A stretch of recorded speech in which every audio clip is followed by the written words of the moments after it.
आज हम दूसरे शमूएल की पुस्तक में अध्याय 11 और 12 का अध्ययन करेंगे। फिर जिस समय राजा लोग युद्ध करने को निकला करते हैं, उस समय अर्थात वर्ष के आरंभ में दाऊद ने योआब को और उसके संग अपने सेवकों और समस्त इस्राएलियों को भेजा और उन्होंने अम्मोनियों को नाश किया और रब्बा नगर को घेर लिया। परंतु दाऊद यरूशलेम में रह गया। सांझ के समय दाऊद पलंग पर से उठकर राजभवन की छत पर टहल रहा था और छत पर से उसको एक स्त्री जो अति सुंदर थी नहाती हुई देख पड़ी। जब दाऊद ने भेजकर उस स्त्री को पूछवाया, तब किसी ने कहा, क्या यह एलीयाम की बेटी और हित्ती उरिय्याह की पत्नी बेतशेबा नहीं है? तब दाऊद ने दूत भेजकर उसे बुलवा लिया और वह दाऊद के पास आई और वह उसके साथ सोया। तब वह अपने घर लौट गई और वह स्त्री गर्भवती हुई। तब दाऊद के पास कहला भेजा कि मुझे गर्भ है। तब दाऊद ने योआब के पास कहला भेजा कि हित्ती उरिय्याह को मेरे पास भेज। तब योआब ने उरिय्याह को दाऊद के पास भेज दिया। जब उरिय्याह उसके पास आया, तब दाऊद ने उससे योआब और सेना का कुशल क्षेम और युद्ध का हाल पूछा। तब दाऊद ने उरिय्याह से कहा, अपने घर जाकर अपने पाँव धो। और उरिय्याह राजभवन से निकला और उसके पीछे राजा के पास से कुछ इनाम भेजा गया। परंतु उरिय्याह अपने स्वामी के सब सेवकों के संग राजभवन के द्वार में लेट गया और अपने घर न गया। जब दाऊद को यह समाचार मिला कि उरिय्याह अपने घर नहीं गया, तब दाऊद ने उरिय्याह से कहा, क्या तू यात्रा करके नहीं आया तो अपने घर क्यों नहीं गया? उरिय्याह ने दाऊद से कहा, जब संदूक और इस्राएल और यहूदा झोपड़ियों में रहते हैं और मेरा स्वामी योआब और मेरे स्वामी के सेवक खुले मैदान पर डेरे डाले हुए हैं, तो क्या मैं घर जाकर खाऊं पीऊं और अपनी पत्नी के साथ सोऊं? तेरे जीवन की शपथ और तेरे प्राण की शपथ कि मैं ऐसा काम नहीं करने का। दाऊद ने उरिय्याह से कहा, आज यहीं रह और कल मैं तुझे विदा करूंगा। इसलिए उरिय्याह उस दिन और दूसरे दिन भी यरूशलेम में रहा। तब दाऊद ने उसे नेवता दिया और उसने उसके सामने खाया पिया और उसी ने उसे मतवाला किया।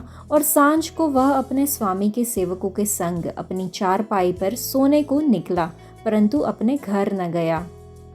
बिहान को दाऊद ने योआब के नाम पर एक चिट्ठी लिखकर उरिय्याह के हाथ से भेज दी। उस चिट्ठी में यह लिखा था कि सबसे घोर युद्ध के सामने उरिय्याह को रखना, तब उसे छोड़कर लौट आओ कि वह घायल होकर मर जाए।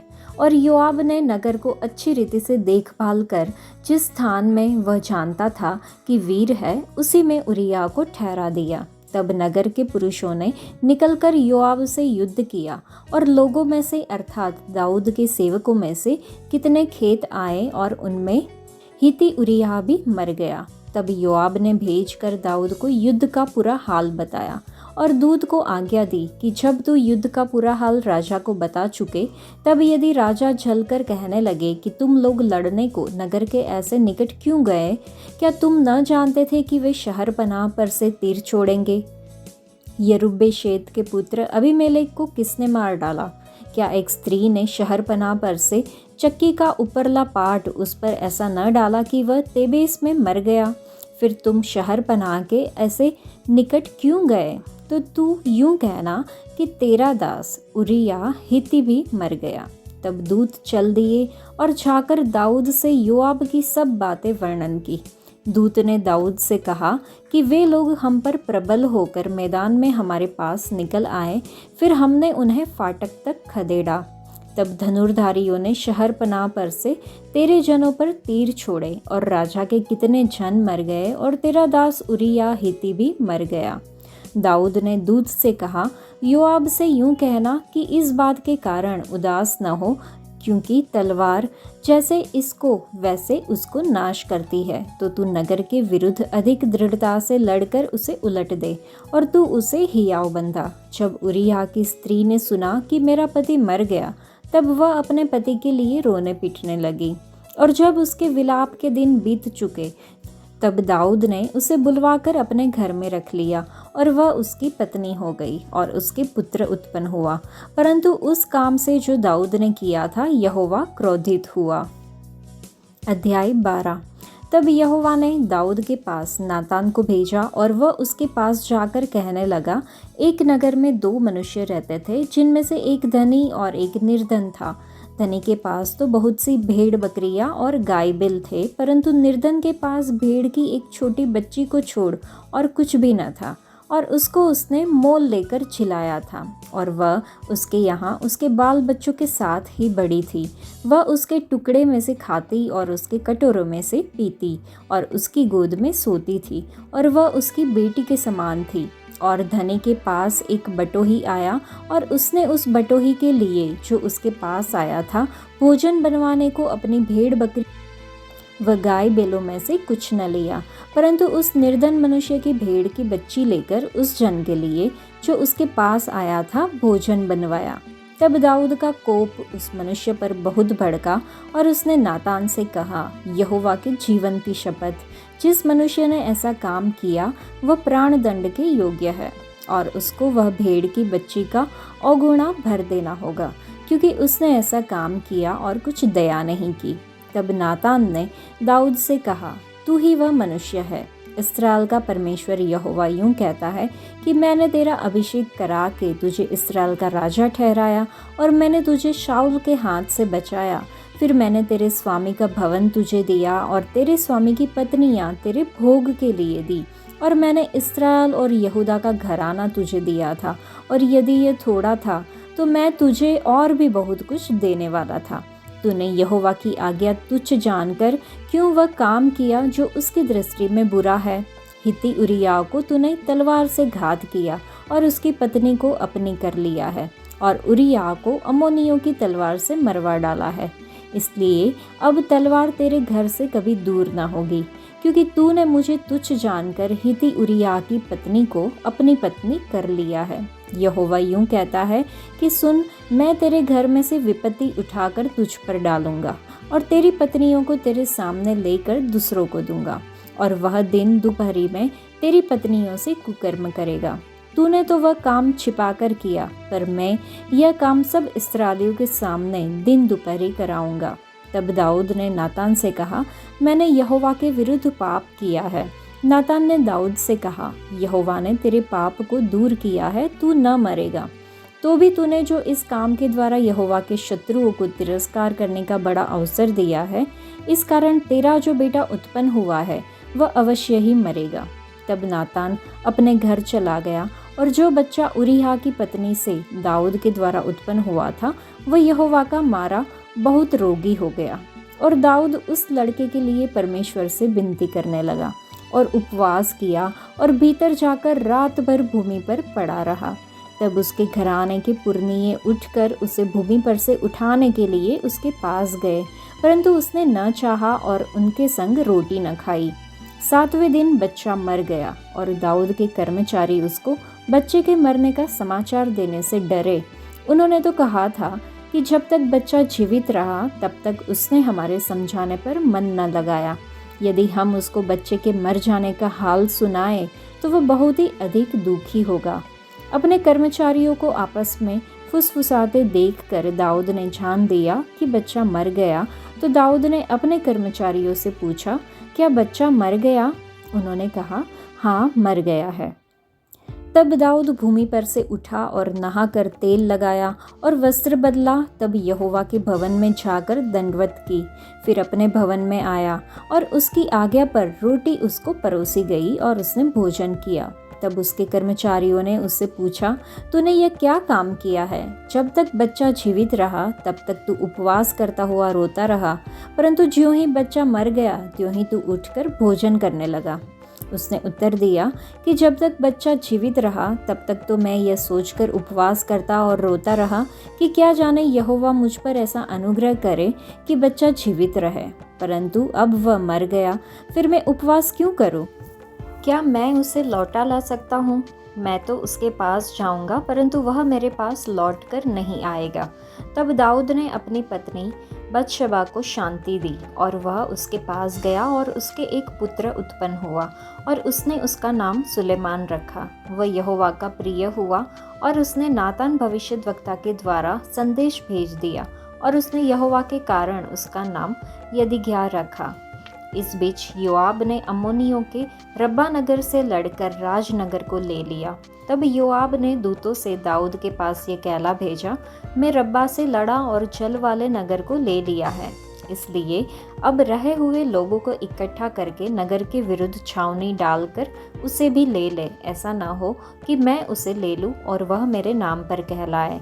तब दाऊद सब लोगों को इकट्ठा करके रब्बा को गया और उससे युद्ध करके उसे ले लिया। तब उसने उनके राजा का मुकुट, जो तोल में किकार भर सोने का था और उसमें मणि जड़े थे, उसको उसके सिर पर से उतारा और वह दाऊद के सिर पर रखा गया। फिर उसने उस नगर से बहुत ही लूट पाई। उसने उसके रहने वालों को निकाल कर आरों से 2-2 टुकड़े कराया और लोहे के हेंगे उन पर फिरवाए और लोहे की कुल्हाड़ियों से उन्हें कटवाया और ईंट के पजावे में से चलवाया, और अम्मोनियों के सब नगरों से भी उसने ऐसा ही किया। तब दाऊद समस्त लोगों समेत यरूशलेम को लौट गया। 11वें अध्याय में दाऊद द्वारा सत्ता का शोषण और छेड़छाड़ युगों के लिए एक प्रतिमान है। पाप यूं ही नहीं हो जाता, वहां पहुंचने के लिए बहुत सारे रुकावट के चिन्हित चिन्ह और लाल झंडों को पार करना पड़ता है। न केवल दाऊद व्यभिचार के पाप का दोषी था, बल्कि पाप करने के अवसर से खुद को बचाने में भी वह मूर्ख था। पाप हमें अपने पापों के बारे में परवाह नहीं करने देता। जब हम अपने कामों के बारे में परवाह नहीं करते तो सारी उम्मीदें खत्म हो जाती है। दाऊद ने अपने पाप को पश्चाताप की बजाय और भी अधिक पाप करके संभाला है। हर पाप सामने है और हमें उन सभी से सावधान रहना चाहिए। हम दाऊद का न्याय करने वाले कौन होते हैं? हालांकि इस मामले ने दाऊद को परेशान नहीं किया, लेकिन इसने यहोवा को परेशान किया। उरिय्याह दाऊद से ज़्यादा धर्मी था। दाऊद को अपने पाप के लिए मर जाना चाहिए था, लेकिन वह परमेश्वर की कृपा से जीवित था। 11वें अध्याय में दाऊद का बैतशेबा के साथ संबंध और उसके बाद का पर्दाफाश। अध्याय पाप, धोखे और परिणामों के विषयों पर प्रकाश डालता है। दाऊद के कार्यों में नेतृत्व और ईमानदारी की कमी दिखती है। दाऊद का बैतशेबा के साथ पाप उसके शासनकाल में एक महत्वपूर्ण मोड़ है। दाऊद के पाप को छिपाने के प्रयास आगे चलकर धोखे और नुकसान की ओर ले जाते हैं। यह अध्याय पाप के परिणामों और जवाबदेही के महत्व पर प्रकाश डालता है। 12वें अध्याय में नातान दाऊद से उसके पाप के बारे में पूछता है और दाऊद पश्चाताप करता है। 12वें अध्याय में जवाबदेही, पश्चाताप और क्षमा के विषयों पर प्रकाश डाला गया है।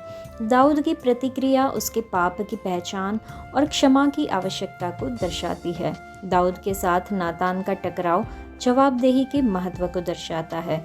दाऊद का पश्चाताप पाप को स्वीकार करने और उससे दूर होने का एक आदर्श है। 12वें अध्याय में परमेश्वर की क्षमा और दया के साथ साथ पाप के परिणामों पर भी प्रकाश डाला गया है। बैतशेबा के साथ दाऊद के पाप के दूरगामी परिणाम है। नेताओं के लिए जवाबदेही और पश्चाताप आवश्यक है। परमेश्वर की क्षमा और दया उपलब्ध है, लेकिन परिणाम बने रहते हैं। विचार करने के लिए कुछ विषय अगर हम सोचें तो पाप और धोखा, जवाबदेही और पश्चाताप, क्षमा और दया, नेतृत्व और अखंडता। ये अध्याय दाऊद के शासनकाल के अंधेरे पक्ष को दिखाते हैं, लेकिन पश्चाताप करने और क्षमा मांगने की उनकी क्षमता को भी दिखाते हैं। जवाबदेही, पश्चाताप और क्षमा के विषय नेताओं और अगुओं और व्यक्तियों सबके लिए महत्वपूर्ण है। 11वें अध्याय में इस्राएल का अभिषिक्त राजा दाऊद अपने वफादार सैनिक उरिय्याह की पत्नी बैतशेबा के साथ व्यभिचार करने के लिए अपनी शक्ति का दुरुपयोग करता है। जब उरिय्याह की अटूट वफादारी के कारण पाप को छिपाने का उसका प्रयास विफल हो जाता है, तो दाऊद युद्ध में उरिय्याह की मृत्यु की व्यवस्था करता है। उसके शोक की अवधि के बाद दाऊद बैतशेबा को अपनी पत्नी के रूप में अपने घर लाता है और वह उसे एक बेटा देती है।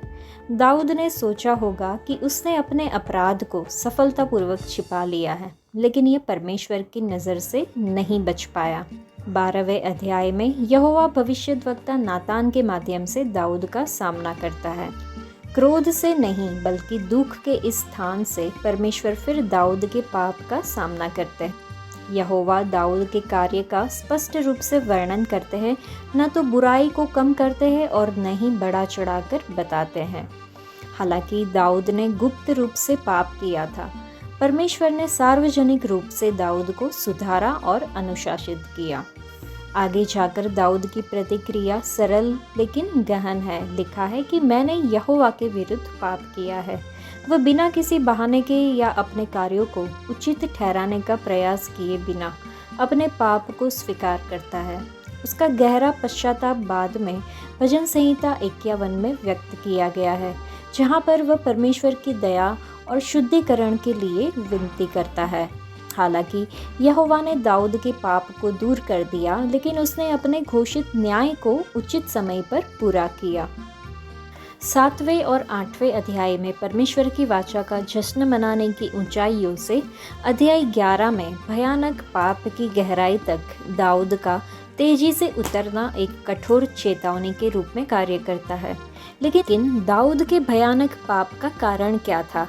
एक महिला के लिए एक आवेगपूर्ण इच्छा अचानक उत्पन्न नहीं हुई। दूसरे शमूएल के लेखक ने महिलाओं के लिए दाऊद की निरंतर कमजोरी को दर्शाया है। दाऊद की पहले से ही 6 पत्नियां थी और बाद में उसने यरूशलेम से और भी रखेले और पत्नियां ली। दाऊद ने परमेश्वर की उस आज्ञा की अवहेलना की जो परमेश्वर ने उसकी सुरक्षा के लिए दी थी। लिखा है व्यवस्था विवरण में कि न ही वह अपने लिए पत्नियां बढ़ाए। ऐसा लगता है कि हम उन निर्देशों की अनदेखी कर सकते हैं जो परमेश्वर हमारे भले के लिए देते हैं और इससे बच सकते हैं, लेकिन ऐसा करना बिना ब्रेक की गाड़ी चलाने जैसा है। हम अनिवार्य रूप से एक ऐसे बिंदु पर पहुंच जाएंगे जहां सड़क नीचे की ओर जाएगी। रुकने के लिए बहुत देर हो जाएगी। पाप का सामना करने के लिए परमेश्वर के दृष्टिकोण से हम 2 मुख्य सबक सीख सकते हैं। पहला, परमेश्वर ने टकराव से बचने का आसान रास्ता नहीं अपनाया, और दूसरा कि टकराव की भाषा में क्रोध नहीं बल्कि दुख निहित था। यह अनुमान लगाया गया है कि बाइबल में वर्णित 2/3 नायक जो असफल हुए वे अपने जीवन के अंतिम 1/3 भाग में असफल हुए। उनके पास आगे बढ़ने के लिए कुछ था, उनके पास एक लक्ष्य था, उनके पास एक ऊर्जा और एक लय थी, लेकिन ऐसा लगा जैसे कि चीज़ें उनके लिए एक तरह से दृढ़ हो गई हो और उन्होंने सावधान रहना या सतर्क रहना बंद कर दिया हो। यदि हम दूसरे शमूएल की पुस्तक को विभाजित करें तो अध्याय 1 से 10 तक दाऊद की विजय के बारे में है। दाऊद राजा बन जाता है, लेकिन अध्याय 11 और 12 में दाऊद के अपराध है। दाऊद जो परमेश्वर के मन के अनुसार मनुष्य था, उसने कई तरीकों से यहोवा के विरुद्ध पाप किया। एक बात दूसरे की ओर लेके गई। और फिर दुख की बात यह है कि पुस्तक के बाकी अध्याय 13 से लेके 24 तक दाऊद की परेशानियों के बारे में है, वास्तव में दाऊद के अपराधों के कारण। और हम देख रहे हैं कि प्रभु के उन चुने हुए सेवकों के साथ भी वास्तविक समय में क्या होता है जब वे अपने खुद की योजना का पालन करते हैं, जब वे पाप में गिरते हैं और उसके बाद जो परेशानी होती है। दूसरे ही वचन में लिखा है कि उसने स्त्री को देखा, लेकिन फिर इस पर ध्यान दे, वो देखने में बहुत सुंदर थी। 2 अलग अलग शब्द है। एक है कि एक नज़र इससे बचा नहीं जा सकता, और दूसरा है कि उसको गौर से देखना। आप और मैं यह चीज़ को रोक सकते हैं। हम जो देखते हैं उसके साथ हम क्या करने का फैसला करते हैं, यही मुद्दा बन जाता है। युद्ध आमतौर पर वसंत ऋतु में लड़े जाते थे क्योंकि इससे यात्रा करना आसान हो जाता था। बरसात या सर्दी के समय में यह मुश्किल हो जाता था। राजा दाऊद को अम्मोनियों के साथ युद्ध में शामिल होना था, लेकिन इसके बजाय उसने योआब और उसकी सेना को युद्ध में लड़ने के लिए भेजा। राजा दाऊद ने अपने महल के विश्राम घर में आराम करने और आनंद लेने का विकल्प चुना। राजा दाऊद ने घर पर रहना चुना। हालांकि युद्ध में अपनी सेना के साथ रहना उसका कर्तव्य और जिम्मेदारी थी। उसके गलत निर्णय ने उसे बेचैन कर दिया क्योंकि वह पर्याप्त आराम करने के बाद भी अपने घर की छत पर टहलता रहा। आलस के कारण उसका दिल और आत्मा शांत नहीं थी, क्योंकि परमेश्वर चाहते थे कि वह युद्ध के मैदान में रहे और अकेले ना रहे। राजा दाऊद ने महल में रहना चुना, जो बाद में उसके पतन का कारण बना, क्योंकि उसने दूसरे व्यक्ति की पत्नी के खिलाफ पाप किया। राजा दाऊद ने अपनी पापी इच्छाओं पर ध्यान नहीं दिया जब वह युवा था और उसने कई पत्नियां भी रखी थी। धीरे धीरे केवल एक स्त्री के प्रति वफादार न रहने के इस पाप ने उसे एक कामुक जीवन जीने के लिए प्रेरित किया और उसका अपने शारीरिक सुखों पर कोई नियंत्रण नहीं रहा। युद्ध में न जाने के उसके गलत निर्णय ने उसे कई गंभीर अपराध करने के लिए प्रेरित किया, व्यभिचार, हत्या आदि। तो चलिए हम आलसी न हो या बिना किसी गंभीर कारण के काम को न टालें। हम पवित्र आत्मा के माध्यम से परमेश्वर के मार्गदर्शन की तलाश करें और परमेश्वर की दृष्टि में जो सही है उसे समझना सीखें और अपने जीवन के सभी दिनों में यहोवा के मार्गों पर चलने का साहस करें। आलस विभिन्न पापों को करने के लिए दरवाजे खोल सकता है, जो हमारे जीवन और यहाँ तक कि हमारी आत्माओं को भी नष्ट कर सकता है। प्रभु हमें जीवन में सही निर्णय लेने और अपने जीवन की स्थिति या व्यवसाय में अपने कर्तव्यों और जिम्मेदारियों में वफादार रहने के लिए मदद करे जो आपने हमें दिया है। अपनी कृपा से हमें आपकी शिक्षाओं के प्रति आज्ञाकारी बनने में भी मदद करे। गलातियों की पत्री में 5वें अध्याय में हमें बताया गया है कि यदि हम आत्मा में चलते हैं तो हम शरीर की पापपूर्ण लालसाओं को पूरा नहीं करेंगे, जो केवल हमारे विनाश की ओर लेकर जाती है। दाऊद ने उरिया की पत्नी के साथ व्यभिचार करके चतुराई से उरिया को मार डाला और उसकी पत्नी को ले जाकर यहोवा की दृष्टि में बुरा किया। उसने सोचा कि वह इन बातों को सभी लोगों से छुपाने में सफल रहा और परमेश्वर से भी। एक बार उन्हें परमेश्वर के हृदय के अनुरूप व्यक्ति के रूप में सहारा गया था। अब वह व्यभिचारी और हत्यारा था, इसलिए वह यहोवा के शत्रुओं के लिए उसके नाम की निंदा करने का मूल कारण बन गया। परमेश्वर के हृदय के अनुसार चलने वाला मनुष्य उनके नाम की निंदा के लिए भी जिम्मेदार हो सकता है। परमेश्वर के सभी बच्चों को सावधान रहना चाहिए।